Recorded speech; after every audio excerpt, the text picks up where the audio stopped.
And we are broadcasting live. I'm just gonna make sure we're pushing through to the platforms. Yes, so welcome to those of you checking in with us live. If you're here, drop a comment, let us know, check in where you're checking in from.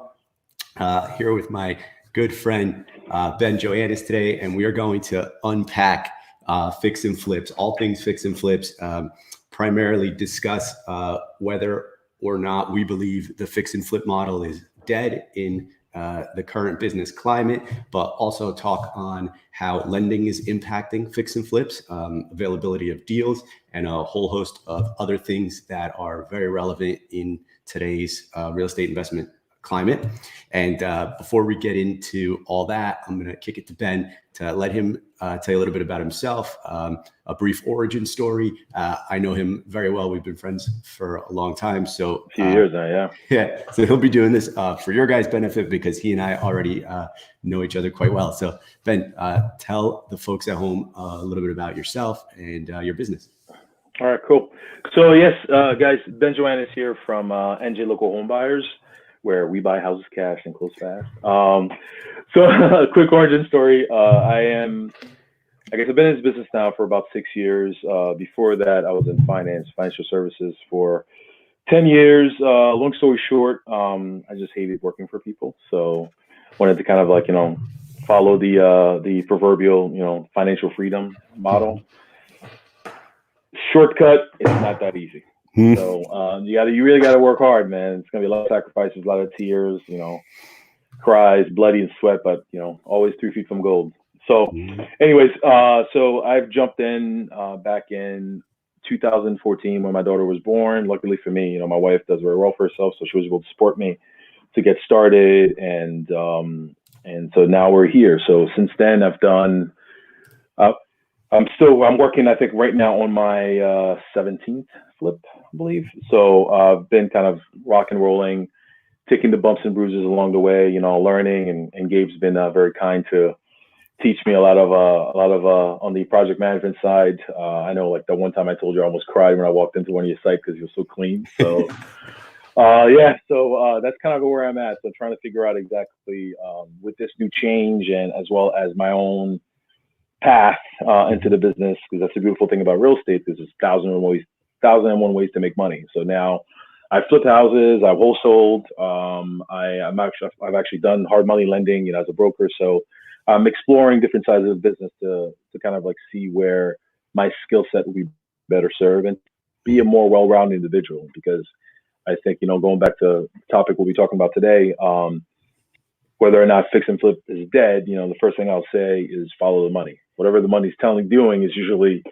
what the market will respond with. So that's kind of why I jumped on the hard money side. So because I can understand why these guys are changing their terms, lending a certain way. That kind of tells me they're seeing something that maybe I'm not. So if I see a deal, if I thought one way, maybe I would flip it. Maybe I should just wholesale this one, or maybe I should just hold it. So that kind of guides my decision because it helps me really understand, I guess, exactly where the experts, if you want to call them that, are seeing where the market's going.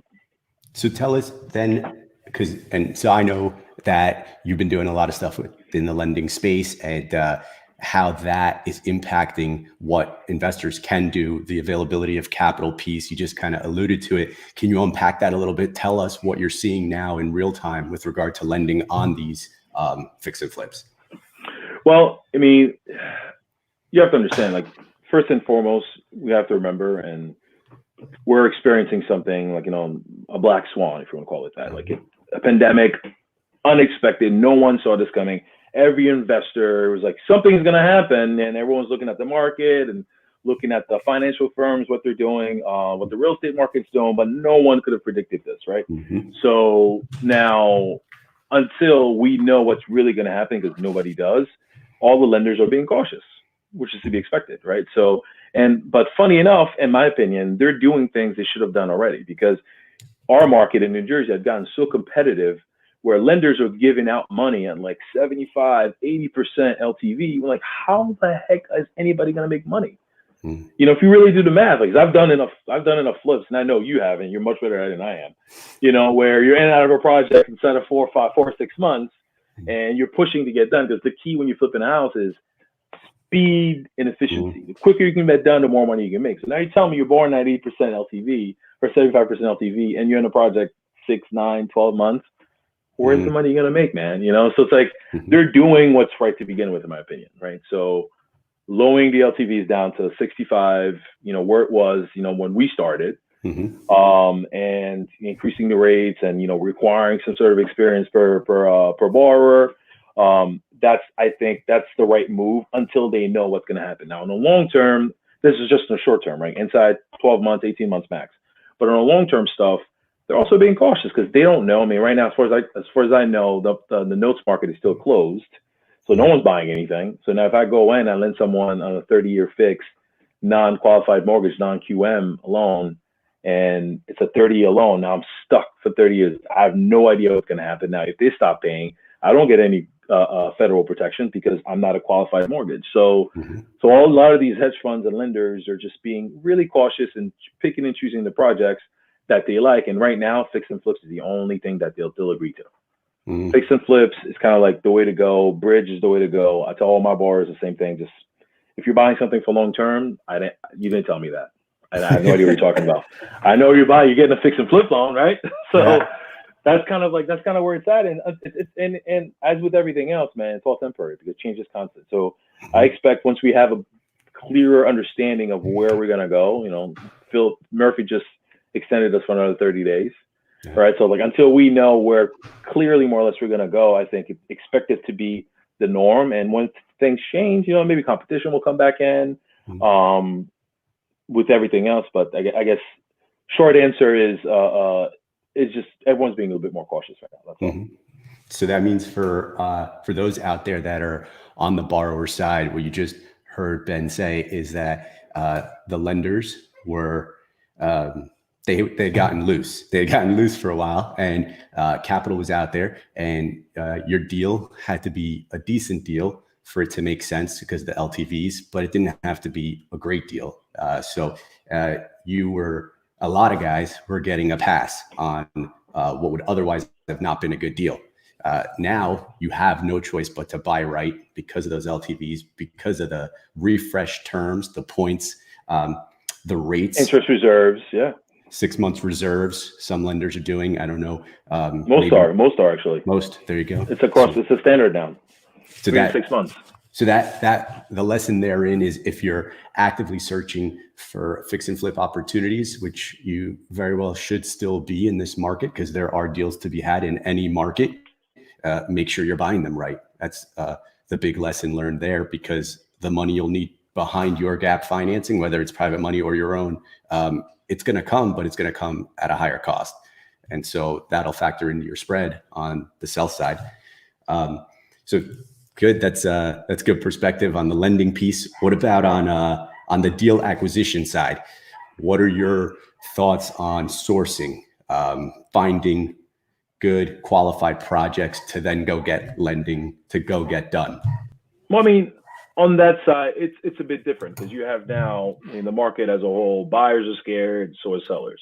But at the same time, like the fear is different, right? So I was just talking to someone earlier about that. If you think about it, so if let's say, you know, with this disease, you know, there's been a lot of speculations, not too many facts, but the general understanding is that, you know, if you're older and if you're, you know, on the sicker side, you know, you're more likely to get affected. Now, imagine I'm a 65-year-old man. I live in this house and I somehow survived COVID.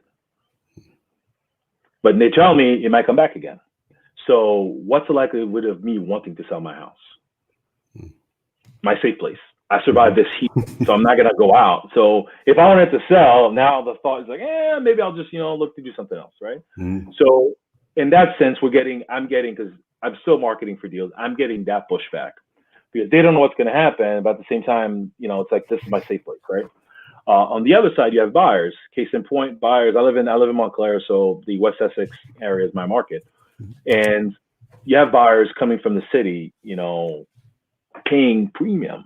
Like I have one of my, you know, just near me, and one of my neighbors, she listed her house 679, sold it for 856 in less than like, I think, a month and a half, Mm-hmm. right around COVID.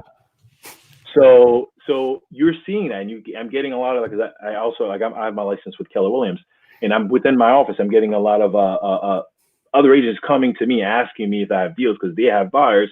A lot of them are city folks trying to get the hell out of the city, Manhattan, apartment space where they're like just so compacted that they're like, you know what, I'd rather have my own space inside my house because I feel more protected that way. And they're willing to come, but the inventory is still pretty low because sellers are still, if I'm surviving here, I might want to stay there. Or better yet, where am I going to go? I'm not going to go to some nursing home where it's, compacted and it's, recycled air that I'm breathing in. So chances of me catching it is higher there.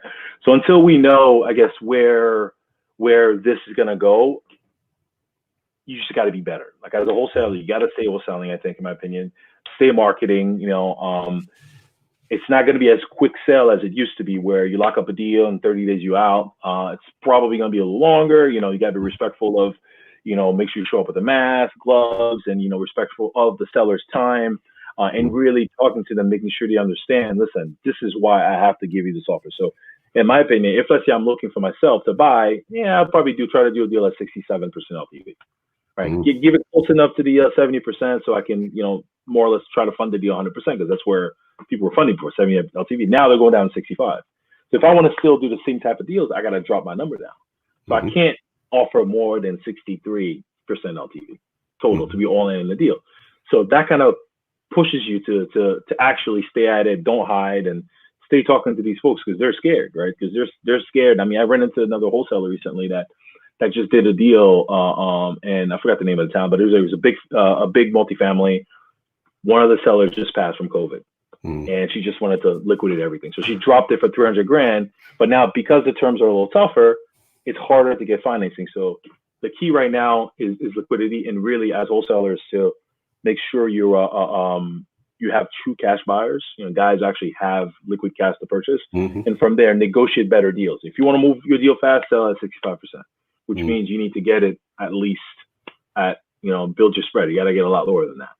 So there you go. That's what it comes down to. I mean, that's pretty telling about what you're going to have to do on the acquisition side to get a deal that's got that kind of spread built in. And we talked last week about doing the wholesale model and how if you're getting in and you can raise the monies, which a lot of guys that are wholesaling and not wholetailing are likely doing it because of that, right? They don't want to do the double close piece. But if you can get the thing bought at the right number, you're going to need a little bit of a runway to find the active buyers that'll qualify to take the deal down, whether it's their own cash reserves or they're working with a lender. We just literally took a deal down yesterday or the day before where we're going to double close on it because we don't have that certainty around our end buyer as an investor. If our terms are being refreshed and we're a good operator and we've been doing this for 5+ years, imagine what's happening to guys that have 1 or 3 or 6 deals under their belt. What are their terms looking like? They may very well have every intention of buying this deal from you, but they go talk to their lender and suddenly they're not getting 1.5 and 9.5 anymore. They're getting 2 and 12. And credit is an issue now, man. As a lender, all lenders are looking at credit. Before, credit was like an afterthought. I just want to make sure you don't have any bankruptcies or major liens against you, right? Now they're looking, and if you got a 650, it's like, you're borderline. It's got to be at least 680, 700. So that basically just wiped a whole bunch of the buyer pool. So it's so important to be dealing with the operators, and the operators are not going to overpay. Guys like, I know what you like because you like the same thing I want. So it's like, I'm not gonna. I have to. You got to get better at negotiating. Pushing deals that make no sense, unfortunately, is not gonna work anymore. You got to leave a lot more meat in the bone than you used to. And I guess the other thing I was gonna add is with the lenders too, with the wholesale model, what you're saying, that's kind of what they're pushing towards. Because most lenders right now, they're not really big on add-on levels and new constructions. I know you know that because that's your bread and butter. All right, so they're not doing those anymore. They like the rehab, the cosmetic, the borderline full gut, not quite, right? These are the deals they're going for. They'll fund those all day. But the big full guts and the big deals, they're gonna want a substantial amount of capital. Half the time, when you do the math with the interest reserve, the down payment, the closing costs, and everything else, you're damn near 50% of the money you need. So What's the point, right? So it's like it gets you to a position where you really long and short end of it is you got to negotiate better deals. That's and that's going to push, I think, a lot of guys out of the space who haven't honed their craft yet. I think you made a really good point with regard to the credit piece. There were a lot of people in the space whose credit piece wasn't quite there. They're not even getting looked at anymore. So they'll be gone for at least the foreseeable future. And then on the front end, on the acquisition side, the guys that haven't honed their craft, that aren't, that don't understand how to serve the seller in their situation, how to build rapport, how to get in there and negotiate and get the deal done at the right number, the number that makes sense now. Or creatively. Yeah. Right. Which, I mean, we could go down that rabbit hole too with all the different strategies, but I think, and someone said yesterday on a call, if you've got rapport with the seller, our mutual friend Mustafa, he said you can almost get away with murder. And it's that's one thing I've learned a lot from him, man. So if you get there and you build that rapport with them, it's like, hey, I'm here to serve you, and we're going to work together to get whatever it is that you need done. And maybe I make money on this deal, wholesaling it, taking it down, doing it myself, whatever the case is. But first and foremost, build rapport, understand their situation. Don't come in there with the contract talking about the numbers. Talk to them, get to know them, understand what it is that they really want, because they'll tell you they want the highest number possible, but the reality of it is that's not really what they want. They want to half the time it's never about money. And whenever they bring that up to me, I'm like, listen, I have great agents I can recommend. And I'll go out of my way to say, listen, this is what you should do. This is what you should do. You'll get this lunch. I'll help them out. But the key, like you said, is ultimately, when you're dealing with the sellers, it's just like you would. I mean, I treat them as I would my own family, right? So I want to do my best job for them. And frankly, a lot of times I end up spending a lot, kicking tires, but it does make me feel good at the end to help them out. So I think that's if you approach it that way, ultimately you'll be able to help. You'll be able to serve them and serve you in the process. Because if it doesn't work for them, it won't work for you. It's really that simple. So yeah. Okay. Yeah. Win-win. I mean, that's how we approach the business is relational. It's not transactional. A lot of guys would look to hit it and run, one and done. That's not what we're here to do. If I bought a house from someone on a specific street and I was good to them, I want them out there singing our praises to the neighbors. I want other folks around to know that we do what we say what we do, and we'll be here to buy your house if and when you're ready. And let's talk then about the fix and flip stuff that you have in progress now and how you're working through the inventory. Not necessarily what's it look like tactically, but like from a strategy standpoint, what's your view on working through your active projects? I mean, get them done. At this rate, it's a matter of like stopping the bleeding, getting them done. There's no other way around it, because at the end of the day, I work for my lenders, the people who entrusted me with their money. And if I'm not living up to my end of the bargain, then, what am I doing is making up excuses, right? So at this rate, it's just getting them done, pushing through. It is what it is. Yeah. Get them done, put them on the market, and see what we can get. I mean, thankfully, real estate doesn't move as fast as, let's say, the equity market. So on the short term, I'm not too concerned, because I know, as I explained prior, that the buyer market is still pretty strong. And because of the low inventory, anyone who's been kind of like sitting on the sideline qualify, but they're waiting for price to drop, they'll probably want to jump in right now just because of what's happening with the pandemic. They just want to get settled, have their own place, and kind of like, hunker down, if you will. So we're getting a lot of that, right? Especially in the right towns. But overall, for me, it's just a matter of getting it down, getting out of this, and moving on to the next chapter of my life. The projects, so the stuff that you've got working, you're likely seeing a lot of the same stuff we're seeing with delays, with towns, with inspections, trades. Contractors, not coming. I had a plumber die. Wow. So it's like it's one of those things. It's real, man. It's real, and your face real.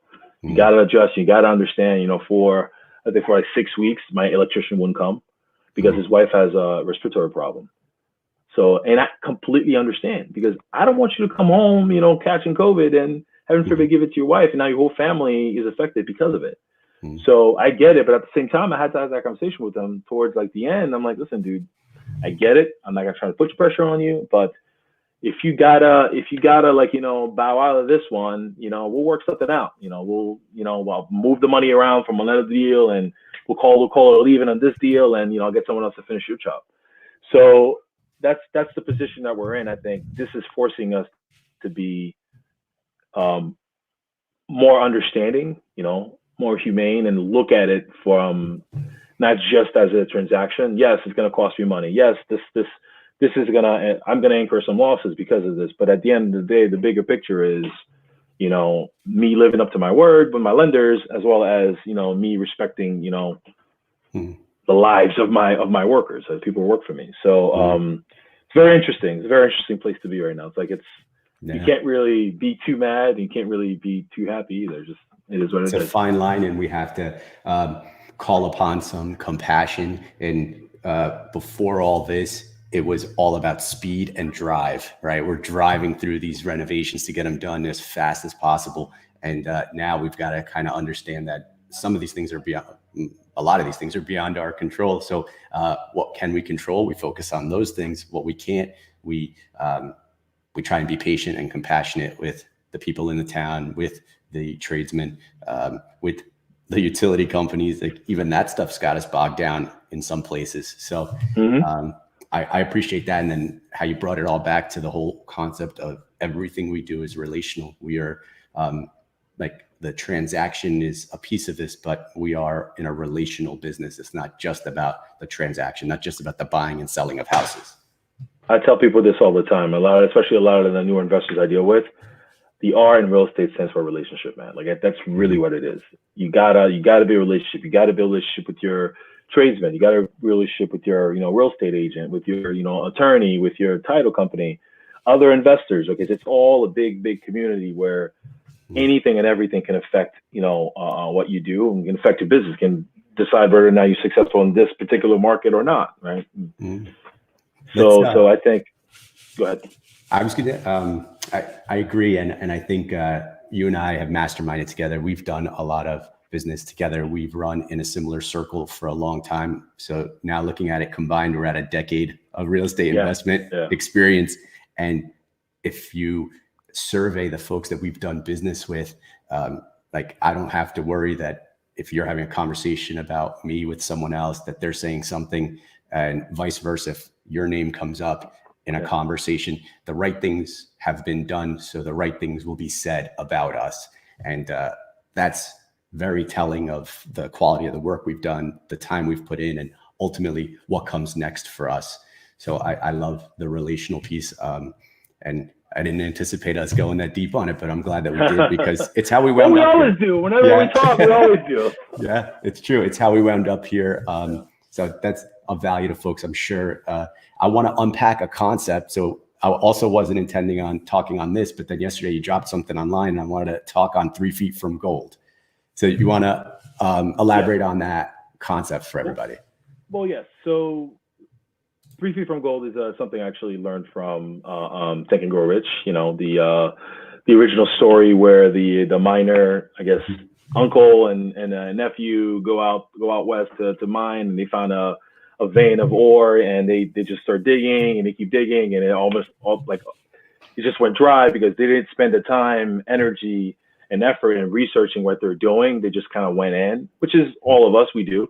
And when they came and faced their first adversity, they just, up and just quit, right? But then they sold their stuff for junk, for literally for nothing, for $100, all their tools and materials and everything else, and including title to the mine that they bought for like $100. And the guy they bought it to was a junk man, but he always wanted to be a miner, and he took the time and went back in and actually hired a professional to tell them exactly where they were. And turns out, if they just veered slightly left up 3 feet, they would have hit the mining ore that they knew they had, and made all the money that Junkman ended up making. So for me, I'm looking at it this way, because what we're going through is stressful, right?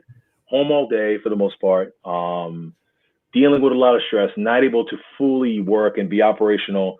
2020 was supposed to be my year, man. What the hell, right? So it's like, this is happening. I'm home now, damn near 4 months, and I'm not able to do what all the big plans and the vision board you're looking in the back, I'm not able to fully execute on it. So desperation and anxiety and like depression starts kicking in. So I have to constantly remind myself to, like, just to not look at the job sites. And I had a mission in mind. I have to be able to execute, right? So 3 feet from goal to me is a way for me to kind of remind myself of what that story was about, and to just not quit, man. Just pivot, shift, whatever I got to do, but stay the course. So there's a lot of folks out there that might be 3 feet from gold now, not even necessarily realizing it. You've got one thing we did when a lot of stuff started kind of unfolding with the time that we did have this kind of forced pause that we're all in. Everybody's feeling it. So go out and shake the tree. And you've had dialogues, those of you that have been in the space for a while, with potential sellers, and those, for whatever reason, didn't materialize. You might have been 3 feet from gold. Doesn't hurt to make a care call now, just to check in on those folks and see what they're up to. And hey, what are your intentions with that house? Is that house are you still sitting on that house? If they're not living in it, they may be especially motivated. So you may very well be 3 feet from gold and not even realize it in that context. And again, it applies in a lot of different contexts, but that was an example because it's very relevant to something we just had happen.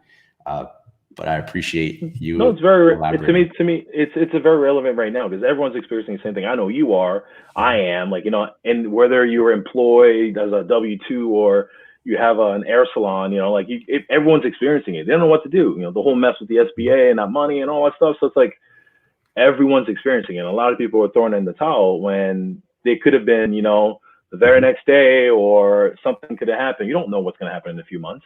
I have no idea, So I think it's a great reminder for myself to not give in to just the burden of everything, and to just look beyond that, see the forest for the trees, and not just be really so deep into it that you become an ostrich, right? You stick your head in the ground, hope it goes away. So right, that's kind of that's a lot of that.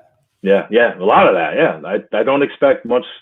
I don't expect a lot of the guys that we know to still be in it, if this continues the way it is. But we got to power through because what we do is a necessity. That's where I look at it. It's essential. Yeah. Murphy said so. He let us keep going when a lot of other people had to get shut down. So therein lies a blessing for us to kind of have been able to keep pushing these projects along. So in that same vein, as we push through this now and we look to the future, like no speculation, crystal ball type stuff, we don't know any of that, right? What we do know is that we're controlling, these three things: acquisition of knowledge, strengthening of relationships, and sourcing of capital. I know that those three things are on my list, and I suspect they're on yours too. Where would you rank them in priority? What are your, where do you want to be focused most heavily? So it's acquisition knowledge, connecting, sourcing capital, and strengthening relationships. So I think for me, it's a combination of the first two, right? Where it's acquisition of knowledge and strengthening relationship, because sourcing capital comes from that. It's like a product. To me, I look at it as almost like as a byproduct. So if I'm talking to you, right? You have no business in real estate, let's say, right? And I meet you and start talking to you. You may not have money, but you have friends. You have friends who have money. So me coming to you knowledgeable about the product that I'm in and building such a strong relationship with you and giving off the vibes of like an integrous person, and I live by my word and so on and so forth, that would probably put you in a position. If you hear someone has capital looking to raise money, or has money that they're looking to deploy, I'll be your first call. So the first two for me are like super important, to take this time to establish myself as an authority figure, okay, and the subject matter within my circle, and rebuilding those relationships with my circle, right? Strengthening the relationships and taking the care calls, like you said, reaching out to friends, family, neighbors, like other investors, because like you said, just like I may be taking a slight pause on fix and flipping, other guys may be jumping into it, or other guys may be doing the same thing, and now they have excess capital ready because they're not, they're not too eager to jump in, but they'll be willing to listen. You want to do the work, you want to, lose sleep at night, go for it. I'll lend you X amount of dollars, especially if you get a good deal. Listen, you get a good deal, why not? Right? So that's kind of like the way I'm looking at it. So the first two to me are like a priority. Then kind of like sourcing, when the money comes, it becomes almost like a byproduct. Yeah, I love that. The fact that it is a byproduct of doing the first two right, especially the second one. And that's something that you are absolutely gifted at. We've talked on in the past on like what's everyone's unique ability, and knowing you personally, I know for sure that is one of your unique abilities. It is one of your gifts to be relational, like we were talking about, and then to be a man of your word, to do what you say, to say what you do, and position yourself in a way that like, hey, this is the space I'm in. I know this space intimately. If you or anyone you know, not necessarily you, but someone in the periphery comes across some funds and wants to deploy in this space, remember me. And people often do that. So kudos to you for being excellent at fundraising, man. That's definitely your gift. So let's bring it full circle. So we've got a few minutes left. I wanted to kind of leave everybody with a parting piece of guidance on the fix and flip space as we see it now. Again, like we're not doing the speculation crystal ball type stuff. Like, what do we know right now? Because we're in it, and you're in the trenches. What are your thoughts on the fix and flip space, as it stands, and kind of just leave folks with some direction on that stuff? The fix and flip space is not going to go anywhere, right? Because we're needed. Like I said, we're a necessity, man. Otherwise, we'd run out of houses. Because nobody, at the end of the day, no matter how many HGTV show you watch, fix and flip show you watch, the drama is not what you see on TV. It sucks. It really does. It really sucks. And when you have real money behind that, so to me, we're always going to be needed. So maybe in the short term, the big blowout renovations, new construction at a level, blah, blah, blah, is not going to be as popular, but, the hotel, the lipstick on a pig, type of renovations, they're still going to be there. So we're needed, because otherwise, we know the agents are not going to do it. The buyer definitely won't do it. Seller, they're broke. They can't do it. So having us there to be able to come in and basically rejuvenate product, renovate and bring new life to actually quality stuff. It's always going to be needed. The need's always going to be there. So I think as far as fix and flip, it's a vampire, man. It's not dying anytime soon. It may slow down, right? But again, it needed to. You know that. It was insane. It's insane for a few years. You couldn't get a deal to save your life, and these deals are selling at absurd terms. So, and guys were coming in getting stuck, and lenders are calling saying, they gotta take over projects. So it was very common. So now it's gotten to a point where, just like, we got to take a break, Mother Earth got to take a break. You notice now how the air feels a lot cleaner and everything else. So did the business. The business needs to take a break and kind of like, reassert itself, so we can go back to the basics and buying right, making sure we do good product. And the guys that are left are the experienced guys, because lenders not going to lend to newbies anymore. Not right now. So like for the most part, it's at least 3 deals. And if you want to come in, you got a good deal, they'll JV with you, but they're not gonna let you do it yourself. So it's gotten to that point where it's like, we're going back to the basics, man, delivering good product and kind of like to keep the economy going, because real estate, believe it or not, is the baseline of this country. Without real estate, that's really if you think about it, it's really the only real asset that we have. So that's where it's at, man. That's where it's at. You bring it. He brings it full circle and closes it out with a thunderous boom. We are needed. Who else is going to do it? Like, if not you, then who? So if you're there and you're active, we encourage you to stay active, be smart. If you're in the periphery and this is something that you thought you wanted to do, you probably didn't really want to do it. This isn't a thing you think you want to do. And I know some listeners will welcome that, parting piece of guidance, and others will thumb their nose at it. But the reality of it is, it is the case. So comes down to the numbers always. The deal. So it always comes down to the number. Deal's a deal, no matter what market. That's right. Thank you, buddy, for being on with us. Let folks know where they can find you. I'll throw your handle back up here, and just let them know where they can find you, how they can best connect with you. Sure. Instagram, ben.joanis, or, you know, NJ Local Home Buyers, New Jersey, njlocalhomebuyers.com is my website. Yeah, man, I'm pretty accessible. Email, text, whatever. Yeah. I'm around, like Gabe will tell you. I'm very approachable and accessible. So thanks, man. That's probably the easiest way to get me. Thank you for coming on. Thank you for bringing the value. Thank you for being real and telling people that fix and flip is in fact not dead because it's the vampire. It's never gonna die. So it's needed until we get to a point where we can manufacture houses, you know, on a assembly line, just like, you know, pumping them out. But you know, we lose the that's why you see like some development don't do that well, right? Like they have like cookie cutter houses, everything looks the same. Yeah. After a while, it's not. But if you have towns where like each house is its own character, it's its own like, you know, person, if you will, its own identity. So it's beautiful to be able to renovate it and bring it back to life for someone else to enjoy for another 100 years, right? So that's the beauty of what we do. So guys, if tract housing is not coming to New Jersey. So if you guys are in our market, reach out to us, connect with us, like, comment, share this video. We'll look to engage here again later, whether these comments flow through in real time or come through later. We'll revisit the video. So if you have any questions for us, drop them in the comments. And Ben, thanks again, man. And we'll see you guys in the next video. Pleasure being on. Bye, guys.